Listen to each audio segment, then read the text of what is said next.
Welcome to the Own It podcast, episode 4. I'm here with David Schnurman, the CEO and president of Lawline. Very interesting company. He also is writing his new book. Welcome to the podcast, David. Good to have you here. Sam, thanks for having me. I'm looking forward to getting into it. Yeah, no worries, man. So we were just talking a little bit about your upcoming book, and I think that's a good place to start because you're probably, really excited for the launch. Do you want to just tell us the name and what it's about and why you wrote it and stuff like that? We'll get into it.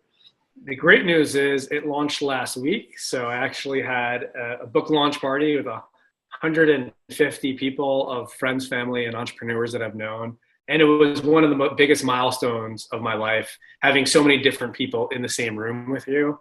I probably cried 3 different times that night. I'm not a crier. And it's because I put so much, and my kids were there too.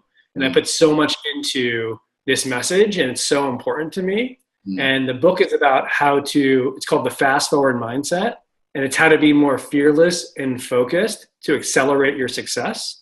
And it's geared towards entrepreneurs.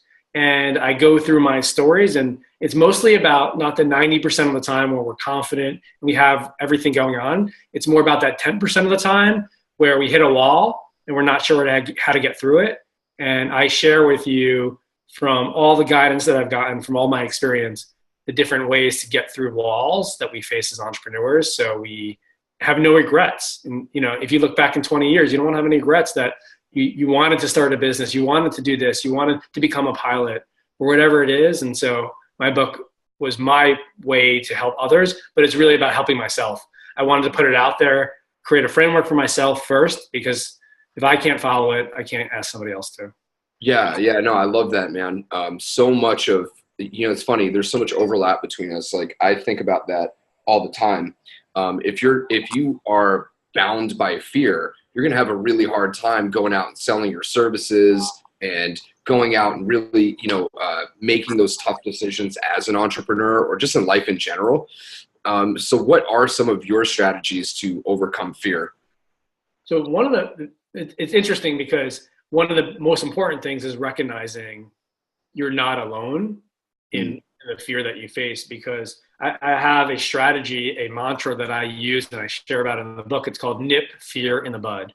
And nipping a flower in the bud is a saying that's been around forever. And that's when you cut a flower in the seed in the bud before it can grow. And so the same way with fear, you're always going to experience fear, but if you can nip it in the bud, you can prevent it from growing too big. And so one of the most important things that I've realized is when I take action to get out of my comfort zone, it's the moment I take action now, whether it's a week later or the day later, I really am saying, why did I move to New York? Or why did I start this business? Or why did I start a podcast? Or why am I writing this book? Or a million other things that you can think of. And I'm just kind of emotionally hit a wall. And the main thing that I want to do at that point, I'll ask you, when you step out of your comfort zone and you hit that fear, what's the first thing you want to do? For me, when I hit that wall, so to speak, I'll just I'll stop, I'll evaluate, I'll realize that I'm just being kind of weak in that moment, and I need to just step and I need to do what I have to do. And then as soon as I start doing what I'm supposed to do, I feel better. Even if I'm not getting the result right away, I still just step, and I tell myself with each step forward, that's the goal. Like, the step forward is the goal. I'm not worried about getting the outcome of what I want. I'm just worried about taking that next step. And pretty soon it becomes momentum, and eventually I do get what I want. That's kind of how I approach it. And you probably missed one step that, you're obviously accomplished and have gone through this many times and have spoke to a lot of accomplished people. The first thing for me and for most people is many times I just end up going back into my comfort zone because it's comfortable. So it's a podcast as an example. You start a podcast, you're 20 episodes in and you're just like, well, why am I doing this? What am I, the purpose? And many people just stop and they just go back to what it is. And so the first thing that I would say is when you hit that moment is to recognize that you're not like, I've spoken to many rooms and I asked this one question: raise your hand if you're fearless 100% of the time. And I can guarantee you, unless there's that, a-hole in the back, nobody's going to raise their hand. Right. And then I say, raise your hand if you have moments of fear of failure, concern about what others think of you, indecision, and the list goes on, and everybody raises their hand. So one of the first things that I do when I hit the proverbial wall or have fear is I recognize that every single other successful entrepreneur in one form or another has gone through exactly what I'm going through. And to be honest, it's the reason I'm feeling this is because I'm out of my comfort zone. So I've shifted my thinking that when I hit this fear and this wall, one of the main reasons is because I've made a deliberate choice to do something that's uncomfortable. And so I've shifted my thinking to be more energized by it. And then we can talk later on. I do have actual strategies to get through it, but it's really important though to frame your mind first before you actually try to tackle it. Yeah, exactly. I think you're right, man. I think a lot of people, what stops them of, like achieving their goals or like going for something that's out of their comfort zone is they do hit these periods where they're like, oh, I don't know if this is working out, or this is harder than I thought. This is more uncomfortable than I thought. And then they just give up, but there's, I think, certain people that really can, maybe they're just crazy. Maybe just successful entrepreneurs are just a little bit crazier than other people. I don't know, or just a little bit more driven or something. But whatever it is, I find the separation between people that quit and the people that just keep going despite how little results they get or how uncomfortable it is or whatever the case may be until they get there. That's the difference, I think. And so just spoiler alert, I believe the framework in the fast forward mindset is what successful entrepreneurs have been doing and successful people since the beginning of time. And I just put it in my own framework that it's easily repeatable. And what I realized is why so many people can be successful when others can't. And that's essentially what the fast forward mindset framework is. So when I hit those 10% of times, I can look to that as my framework. And so moving forward, and that's the purpose, and happy to share whatever you want me to share today of how, when you hit those walls, how you can always move forward more than not. Awesome. So how did you get involved with Entrepreneurs Organization? What type of role has that played in your life? Yeah. So 11 years ago, I was in law school. And I had a really bad experiences in law school with working for lawyers. And one time I actually got kicked out of a lawyer's office. And I remember, before law school, I was in sales for 5 years. And I remember thinking that, being a lawyer is actually not that different than being a salesperson, because you still have to sell yourself to get clients, but then you actually have to do the legal work. And after I had those experiences, I decided I wanted to figure out, my dream has always been to be an entrepreneur. And I wanted to figure out how to do it. So I actually started a TV show in law school called True NYC. This is before podcasting. This is the year I started it was the year YouTube came out. So it was on Manhattan Neighborhood Network in the city. And I was interviewing as many entrepreneurs as I could to find that magic answer to start a business. And it was through that TV show that led to everything that's going on in my life today, including Entrepreneurs Organization, because one of the entrepreneurs that I interviewed was a member of Entrepreneurs Organization, and they invited me to a board meeting to see who else wanted to be interviewed. And I ended up interviewing about a dozen members. I didn't even have a business at the time. I remember thinking, wow, these people have the same core values that I have. These are, when you grow up, you're surrounded by people who you live next to and go to the same school as you. It was the first experience I was in a room with, 25 other people who were like me and you. And it was very cool. And I remember saying, someday if I ever have a business, this is an organization I would join. And when I started doing law line in law school, one of the persons who interviewed me became president. And they had this new program that if you had $250,000 in revenue or more, you can join this accelerator program. Because for EO, you need $1 million more in revenue. And I jumped at it like that day. And ever since then, it's been the best organization I've ever been a part of for so many reasons. It's transformed my life. Wow. I'm sure it does. I mean, just to be in a room with people that have 7-figure businesses or more, I mean, there's no way. It must be pretty hard not to succeed at that point. if you can get into that, it must be pretty hard not to succeed. You'd be surprised, because what happens, and what happened to me, and what happens to a lot of entrepreneurs, is they get success, but what happens is they get into their comfort zone. Right. Mm-hmm. Their comfort zone ends up being this box that they, all these walls that they have $1 million in revenue, and in their head they want to have 5 million or whatever that is, but they stop taking the actions that they took to get them there because they don't want to lose what they have. And all of a sudden now you're just kind of at your job. And I see that throughout Entrepreneurs Organization. It happened to me until I reframed my thinking. We hit 5 million in revenue, and we essentially got stuck there for 5 or 6 years.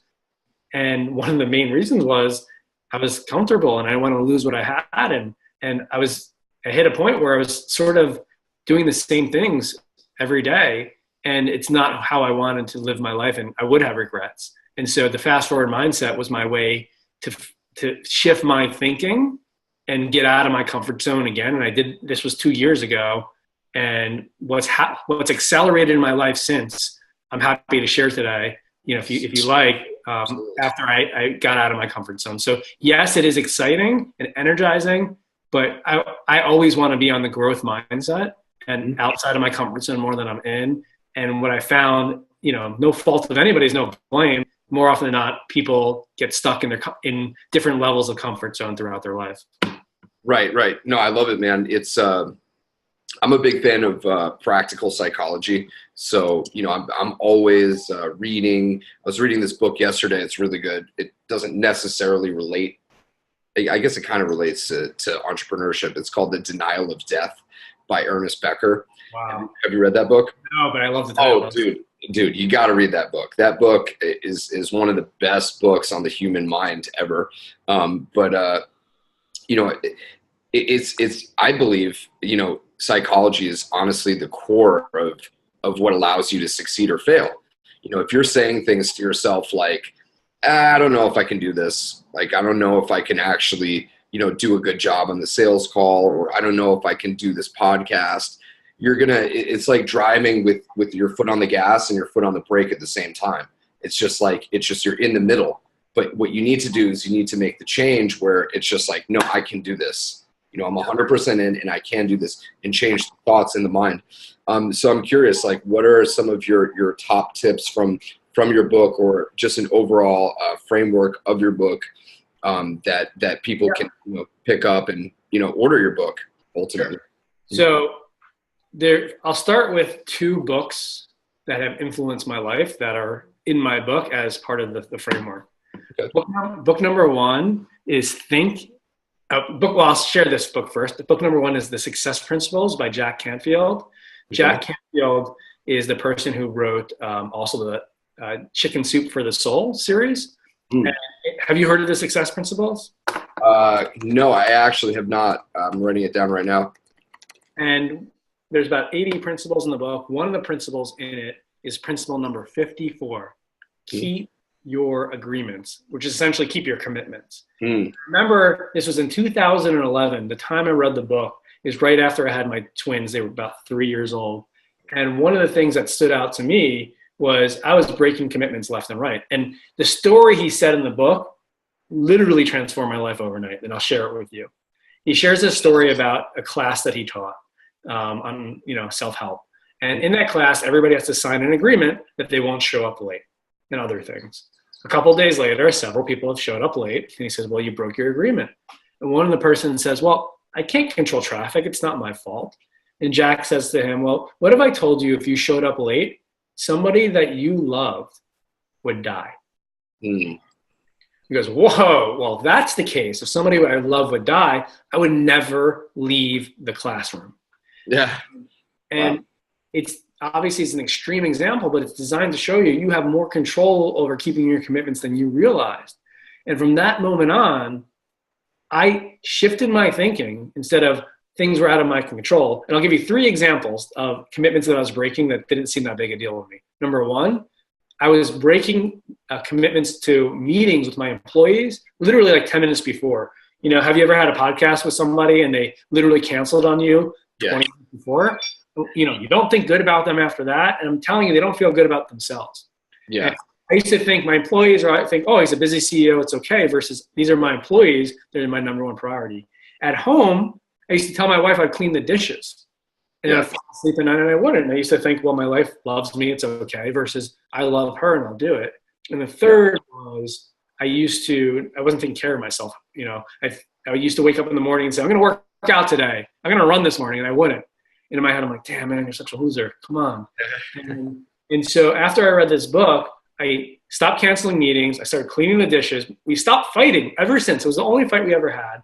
And the hardest thing that I could have thought of doing at that time was committing to a marathon, because the furthest I had ever ran was a 5K. So I signed up for a marathon the next week in a 4-month training program. And it was one of the hardest things I've ever done. And I said, if I can keep that commitment, I can keep any commitment I set forth.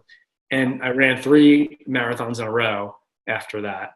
And so when you talked to me before about what are some of the things that make some people more successful than others, the entrepreneurs, step number 3 of the fast forward mindset is find your focus. And the number one way to find your focus is to keep your commitment. Because if you'll keep your commitment you're at mile 23 of the marathon and your legs you're killing you and all you want to do is stop, it's the number one thing that'll get you through. And I can get into a little bit more, but that to me became the important part that a lot of people miss, is they break commitments like they don't have control. So that's one book, how it transformed into the fast forward mindset. I don't know if you have any questions, or I can go into the second book too. No, go for it, man. Go for it. This is great. Mm-hmm. The second book was have you ever heard of Dale Carnegie? Yeah. So the famous book that he has is How to Win Friends and Influence People. Yep. There's another book that sold millions of copies. It's called How to Stop Worrying and Start Living. Have you ever read that book? I love that book. Good. I'm glad. Most people haven't actually read it. No, I've read that book. I love that book. Yeah. Very, very applicable to me. Yeah, 100%. It's applicable to everybody. And that book I've read it so many times. And what was so instrumental for me in that book was 2 formulas that he shared. And I'll share with you one of them right now. Yep. And it's, he says it's how to reduce worry 50% overnight. I'm sure you remember.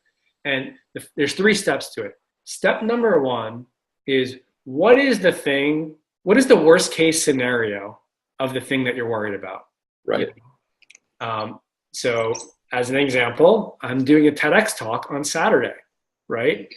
Before this podcast, I was practicing it because I have 17 different speeches. I'm trying to figure out what can happen there. And I was thinking to myself, okay, what's the worst case scenario? I guess I give a shitty talk and people, waste my time, and maybe it goes on viral and it hurts my career, and probably that's as far as it goes. Mm-hmm. What happens, and then the step 2 is accept the worst case scenario. So accept that the talk is terrible. Accept that if you start a business, it's going to fail and you're going to lose your apartment and you're going to have to live at your parents, and as far as you want to go.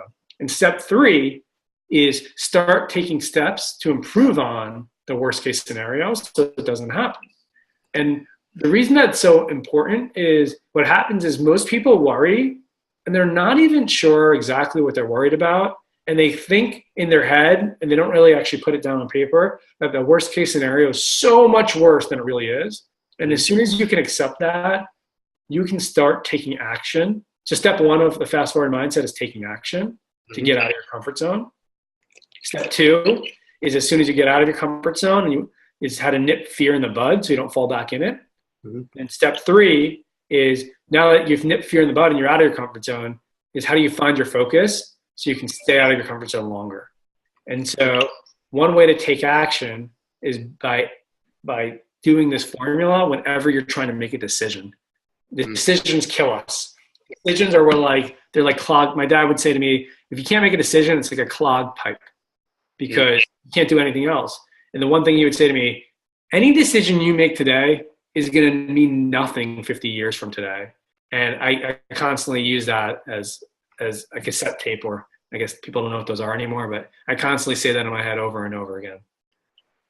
Wow. I love that. I love that quote. A difference 50 years from now. Yeah. So one thing I'd add that's pretty interesting So talk about that book, Denial of Death. I'm actually rereading it. Um, Most people are programmed with a certain level of anxiety within them. And, Freud would have called it repression of your basic fears of the worst case scenario. We all have this archetypal idea of like what the worst case scenario is. And for all of us, it's ultimately the fear of death. Some people have it more than others. Some people have, due to their upbringing or whatever, they have more of that in them.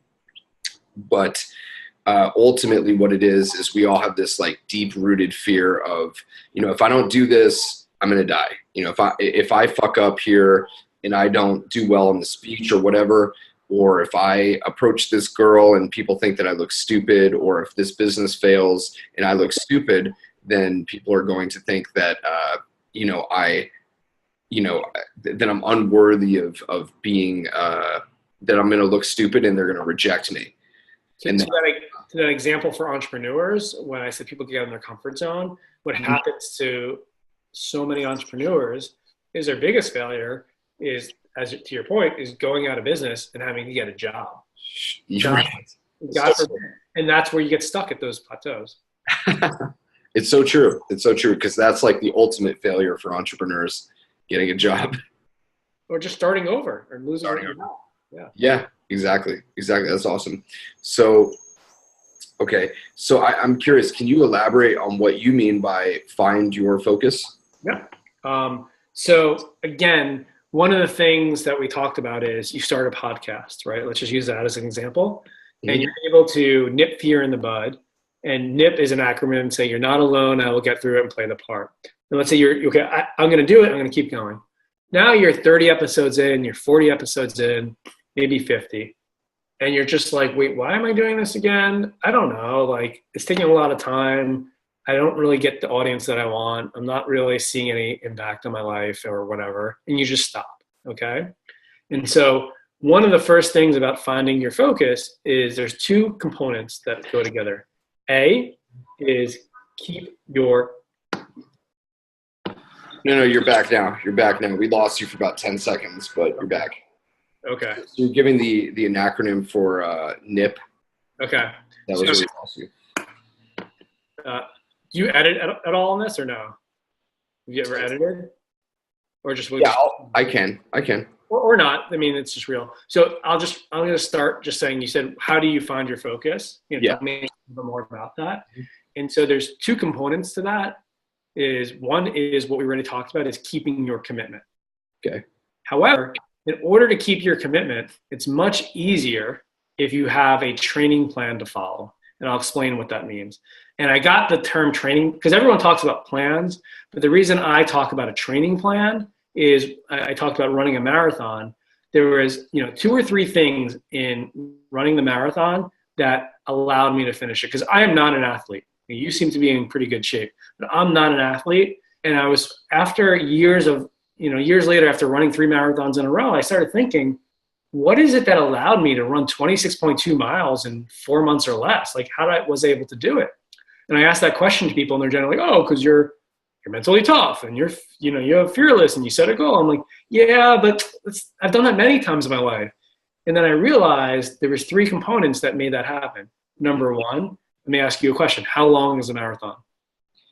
It's 50K.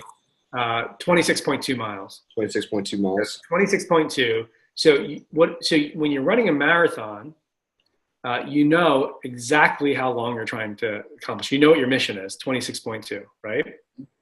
When I went to train for it, I went online and I downloaded a 4-month training program that was time tested. And I knew if I followed it to the T, that I would have enough mileages at the right time to do it. And there was one thing that was very clear in the training program that many times people miss. There is dates and goals attached to dates. And one of the things that I've done so many times in my life is I just write a plan without dates to it. Just like, here's what I want to do. And what I say is, when you're writing something like that without dates, you're running on passion, not a plan. Wow. Yeah. And when you have a training plan with goals and dates, or outcomes and dates, and a clear mission, you're able to deal much better. It gives you much more ability to keep your commitment when you hit a wall that's in front of you. And the final thing was I ran the marathon with one other person who was with me throughout the training. And I found that it's really important to have an accountability buddy throughout the training process, throughout your plan, someone who's helping you through it. And so it's one thing to say you're going to keep a commitment. It's another thing to have a process to do it. And I'm going to share with you a technique to help you keep your commitments every single day for the rest of your life. Ready? Yes. All right. Have you heard of Jerry Seinfeld? Of course. Just making sure. So Jerry Seinfeld, when he first started off as a comedian, he asked somebody who was an experienced comedian, what's the best way to write jokes?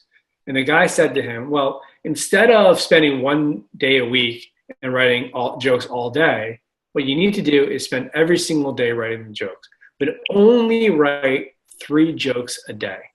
But do it every day. And then after a week or two, your goal is to not to break the chain. So what he would do is he would put a calendar up, and every day he would write a joke. He would put an X on the calendar. Before you knew it, he had 3 weeks in front of him, all X's. In 3 months, he had 100 jokes. And it was the ability to do something small every day, but only focus on not breaking that chain allows you to keep moving forward on having focus in your plan. So as an example, I just did a 7-month challenge to do a 7-minute workout every single day. And it was an app called 7. And it was the furthest I've ever done with such a long commitment because you can do 7 minutes a day. And so you can apply the same mentality to your own focus, not trying to accomplish too much at once and spreading it out throughout over a long term. I love that. I love that so much. And I love the way that you've languaged it because, for instance, one of my businesses is I actually teach guys to go out and meet women, guys with social anxiety, for instance. And I'll take guys who don't have, they're very uncomfortable with this idea of going up to a stranger and stuff. And, for them to beat social anxiety, they have to do it every day. And I know this because I had to do it every day. And more or less, I completely agree with this statement. You got to do whatever your business is or whatever you're passionate about or whatever your goal is every day. I think, that's always been my philosophy. Don't do it all on one day. Don't do 12 hours of work in one day. Do 3 hours of work every day or 4 hours of work every single day, whatever you want to do. And actually, I wanted to ask you about that. You hear guys like Gary Vee talk about, hustling and spending 18 hours a day working. I think, at least for me, that's a pretty tall order. I have had days where I've spent 12 hours working, 14 hours working. I do that sometimes. But I think for most people, they'd be better served to do something like your system of just not breaking the chain and just spending 3 hours each day and not taking days off. What are your thoughts on that? Yeah. So one thing Gary says, whenever he says that, he's like, you got to know you. This is my life. I am not telling, he says this, I'm not telling anybody to do what I do because most people, it would destroy them. And so I would tell you this, what's more important than working 18 hours a day or 3 hours a day or 10 hours a day is keeping your commitments. Because if you tell yourself you're going to work 10 hours a day and you only work 3 hours a day, you're going to feel like crap. Yeah. And so it's having a clear sense of what you're trying to do and knowing that mission. And by the way, nothing's going to ever be as clear as a marathon training plan because it's very clear what your mission is. When you're starting a business, it's never going to be as simple as 26.2. And so I am less concerned about the fact that you hit your goals and you do all that, and more concerned that you have a framework to know whatever you thought you were going to hit, you did or didn't.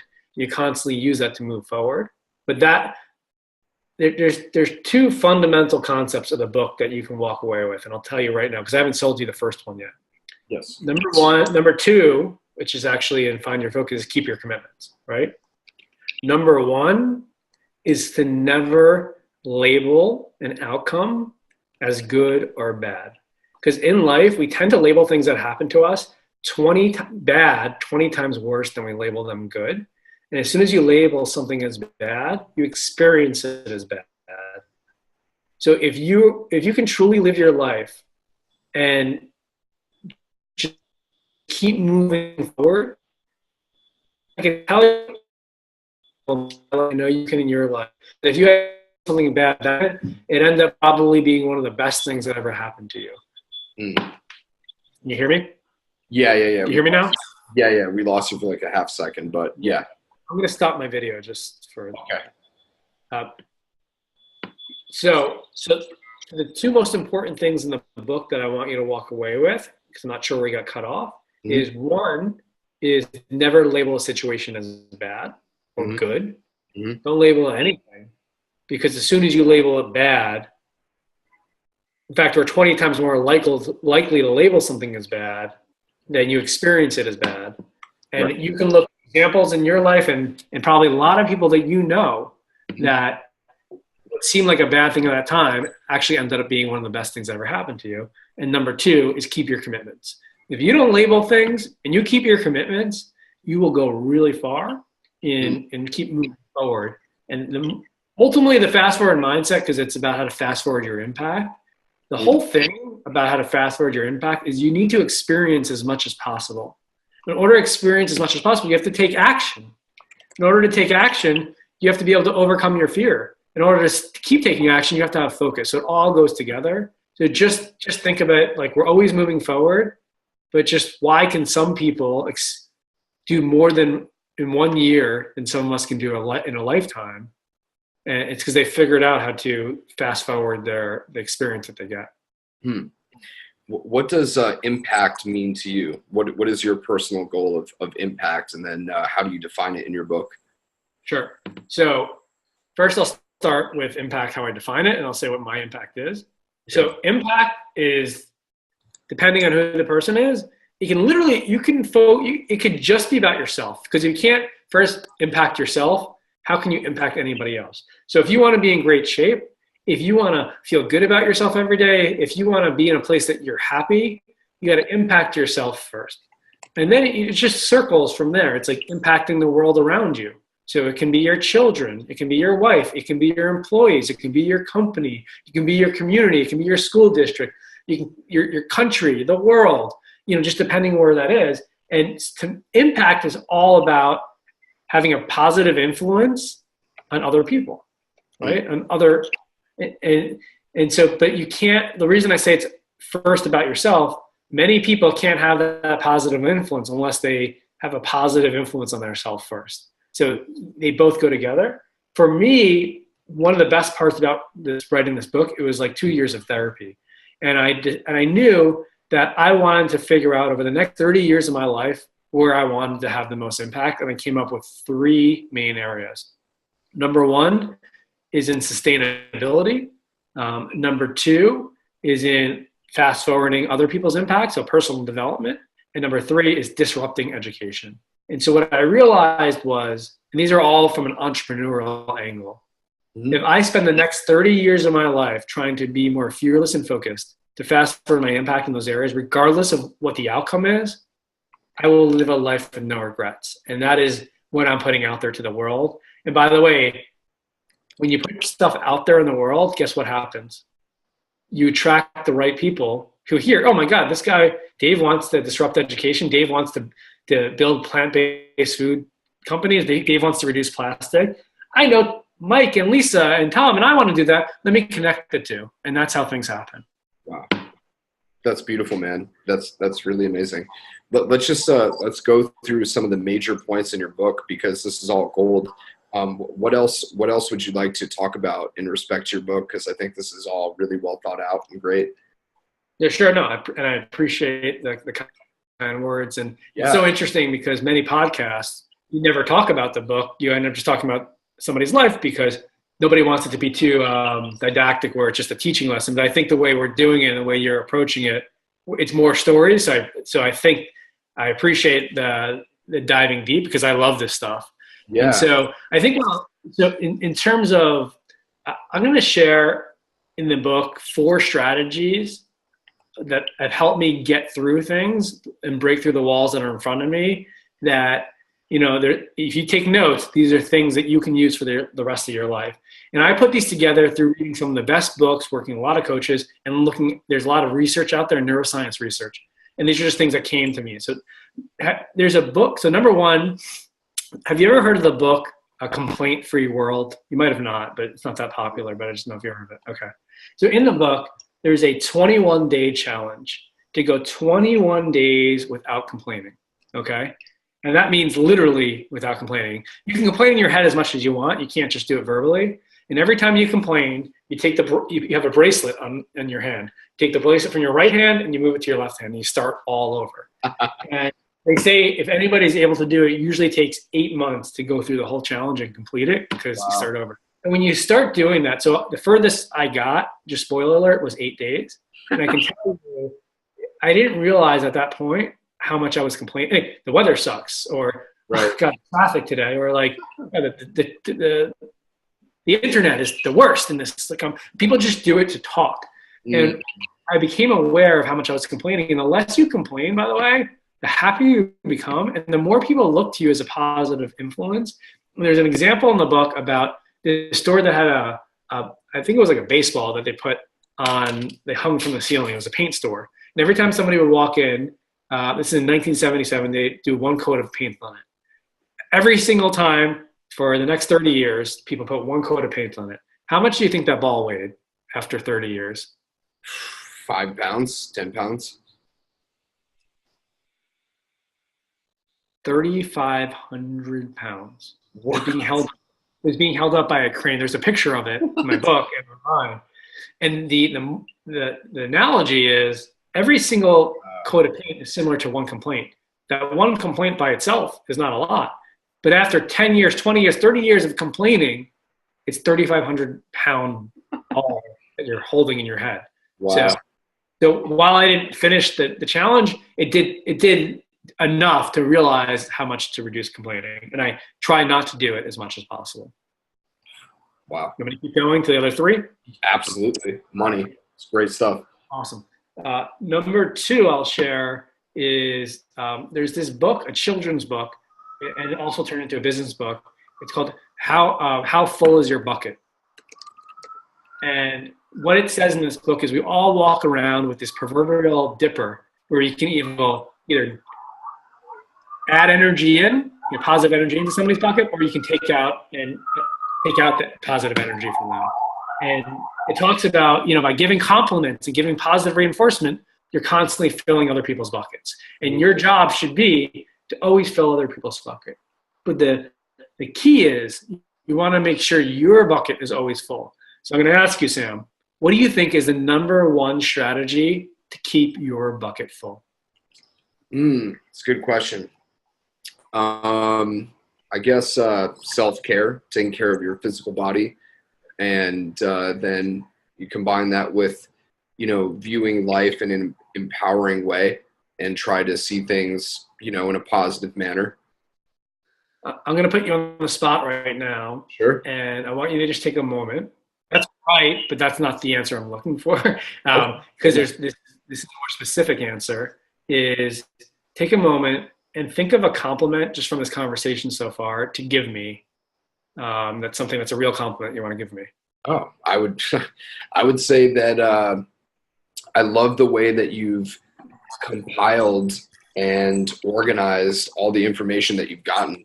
I mean, everything that you mentioned has been noteworthy. And, I've done several different interviews and I've spoken to pretty, amazing people, but, I just love the way that you put all that you've learned together. It makes sense. It's applicable. And, I'm certainly going to use it in my own life. So thank you.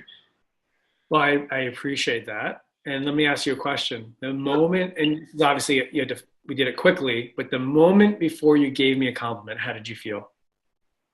When you thought about it? Felt good.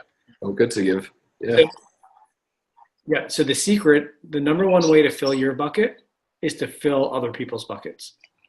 And it's a win-win. because the more positive reinforcement you give otherwise, you feel good inside, you feel energized.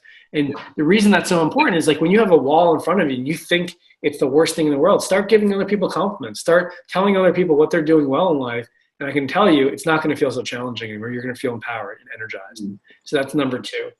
Number 3, and gratitude is like something we all hear all the time. You have to be grateful. And so one day I was feeling really low about something that was going on in my business. And I emailed my friend 5 things I was grateful for. And he responded to my email with 5 things he was grateful for. The next 30 days, we continued that thing, doing always something new, never repeating the same thing twice. And I took that 30 days and I put that into an article on Forbes, and I shared that in my Facebook community. After sharing that, four of my friends, including this guy, we created a Facebook group called 90 Days to Greatness. And it was a challenge to be grateful for 90 days in a row on something new. And we got thousands of people to join, and it still exists. My wife was on it, my parents were on it, and we were grateful for 90 days in a row. And I can tell you, doing an exercise like that or getting somebody to do accountability with it, it's sort of like the same way it's hard to smile. You can't smile and frown at the same time. You can't be grateful and also like stressed out at that same moment. Right. And so whenever you're frustrated or at a wall or mental wall, take that moment and practice being grateful and for everything else that's gotten there, and that will help you through the wall. Better yet, do 5 things a day, every day. Like, don't break that chain. So that's 3. The 4th one I'll share is journaling. I worked with a coach for 5 years or 4 years. I journaled every single day with her, and she read my journals and commented on them. I actually have been journaling for the past 10 years. Now I don't journal so much every single day, but when I have a challenge in front of me, and one of the key components of journaling is a lot of times we talked about this before, you're stressed and you don't know why you're stressed. You're not sure. And when you journal, it helps you figure it out by putting your thoughts to paper or to online journal. Awesome. So one question that comes to mind is, fast forwarding your mindset. Now, this is obviously fast forwarding your mindset to achievement so that you can make more money or you can have a better life. All these things are clearly valuable. What are some more tips to fast forward your success, say, in business? Yeah, so it's interesting because the subtitle of the book is Fast Forward Your Mindset to Accelerate Your Success. Mm-hmm. What I don't really share is what my definition of success is. So let me just share that. Sure. You want to get out of your comfort zone so you can have personal growth, right? And you're able to, and when you have more personal growth, you're able to have more impact, because the more you grow, the more you can impact others. When you combine personal growth with impact, to me, that equals success. And it could be impacting your business, your employees. And I can tell you, when I shifted my thinking from achievement to impact, it allowed me to accelerate my success much quicker. Because when you hit those walls in front of you and you're like, well, my business says that's 7 million. Do I really need to be at 10 million? Like, I'm good. Like, there's a point where you're just like, I don't need any more to, oh my God, like by 2050, if we don't do something about our plastic problem, there's going to be more plastic in the ocean than there is fish. What, as an entrepreneur, solutions what opportunities are there as a company that I can build that's going to be a great business and also have a great impact? So those are what drive me. But your question was, how can you apply this to business? Like, to me, a lot of the book that I talk about is about leadership. The biggest area that we deal with as an entrepreneur is our self-doubt about being a good leader. And I share a lot of stories in the book about, by the way, I had, in a 6-year period, I had 3 COOs, and all the relationships imploded for the same reason. So I would say the number one thing you can apply this book is to help you accelerate your leadership growth, because it's all about your mindset. Okay. Can I ask you, what were some of the major reasons that some of those relationships imploded, or some other crucial relationships imploded? You don't have to go into specifics, obviously, but like, what were the big lessons that you learned as a leader of your business and life from that? Yeah, so I do go into specifics into the book. So, Okay. and you can read it in the book if you want to get it, because I just feel like the more the story is real into the specifics, it's easier just to remember and relate to. But I can share in general, yes, there was two themes that led to the downfall for each relationship. And the first one, drum roll, is it's not going to be a surprise. It came to a lack of focus. We had literally no accountability with each other. We had no meeting rhythms. We had no structure. We had no coaching sessions. And so what happened was we ended up being almost equals to the company. And then one COO, they all had strong personalities, would say X, and I would say Y. And I didn't have the mental tools or focus to keep them in the right space. So they just did the best that they could. And so when I decided to check in and say, well, no, what you're doing here is not working, it didn't it imploded, because it's almost like helicopter parenting. That was one. And we hired a coach to work with after these three relationships imploded. I hired an executive coach who shifted how we do focus in our business. So the second thing was I put a superhero status on each one of them. Each one of them were better than me in something. And so I said, well, if they're better than me in X, they must be better than me in everything, versus thinking, well, they have a strength here and I have a strength here. I just sort of gave them too much reverence when they shouldn't have gotten it. Yeah. And it's it brings out all your insecurities when you're working with people. Like, I guess certain personalities, like myself included, you want to feel like you're doing the best job possible. And then when somebody else, on your team or, just around you has something else that they do better, maybe it makes you feel like, oh man, why am I not that good? Why am I, slacking in that area? And maybe that, contributed to that as well.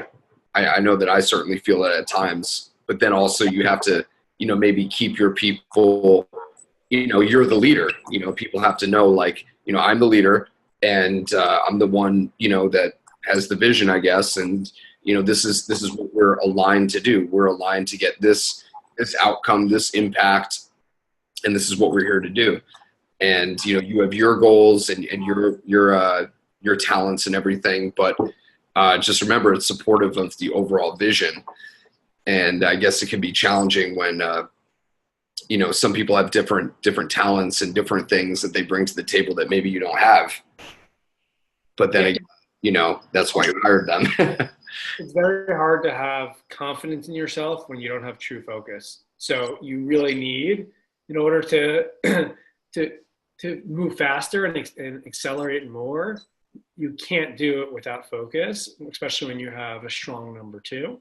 And so that's why you need to set that up correctly. Interesting. Great. So what's next? What's next for you? What is the next thing that you have your eyes set on? Well, in the end of August, I'm moving to Barcelona with my family for the year. Oh, wow. And so that was part of the fast forward mindset and how to fast forward the impact on our children and explore the world. And it was because of the book and the framework that I put into it that I had the confidence to make that decision. And the framework that we set in our company with my COO, who I have now, she's amazing. She's been with me with 8 years. Her name's Sigal. And we've set up the right framework now that we can grow the company. So, and we're looking to expand the business internationally. So that is the next big thing that I'm focused on. Wow. Awesome. And the book is on Amazon now, or is it? It's on Amazon now, and I guess Barnes and Nobles, and I guess a lot of other bookstores. But it's the Fast Forward Mindset. If you search it, you'll find it. I'm sure. Beautiful. And do you have a blog or anything that people can check you out like right now on? I actually have a website. It's fastforwardmindset.com, and there is a blog on there, and it's called the Fast Forward Impact Blog. And so you just go to fastforwardmindset.com or ffwdmindset.com, and that will take you right to it. Beautiful. Beautiful. So, LinkedIn and all that stuff under David Schnurman.